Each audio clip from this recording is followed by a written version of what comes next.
Hi, I'm Kan Mitsuharu.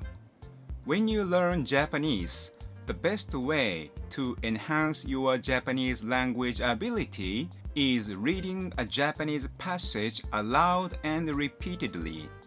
When I learned English, I read an English passage aloud and repeatedly every day. This is very effective. Today, I'm going to explain the expression of 肝入りで.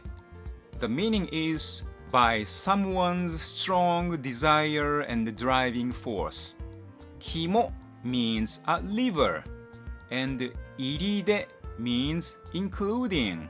For example, coffee, including sugar, is 砂糖入りのコーヒー.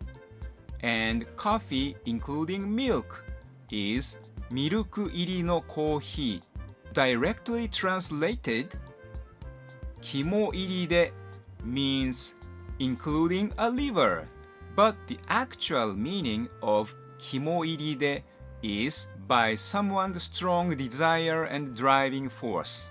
Today, I show you 3 example sentences. Are you ready?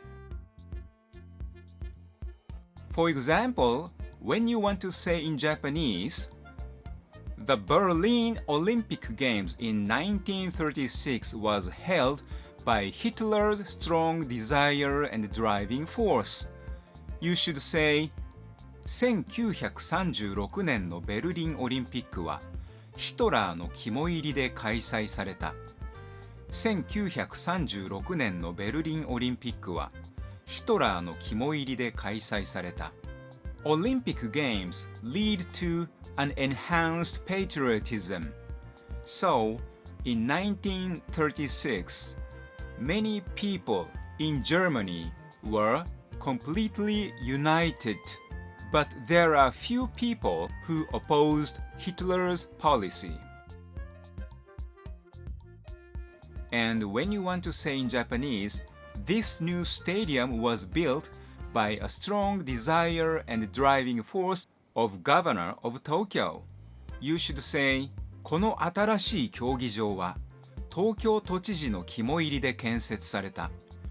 この新しい競技場は東京都知事の肝入りで建設された。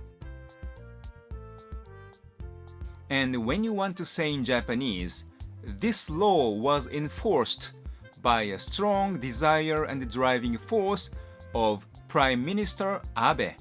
You should say, この法律は安倍総理の肝入りで施行された。この法律は安倍総理の肝入りで施行された。Today, I explain the meaning and the usage of 肝入りで. Does it make sense? See you next time. Bye bye.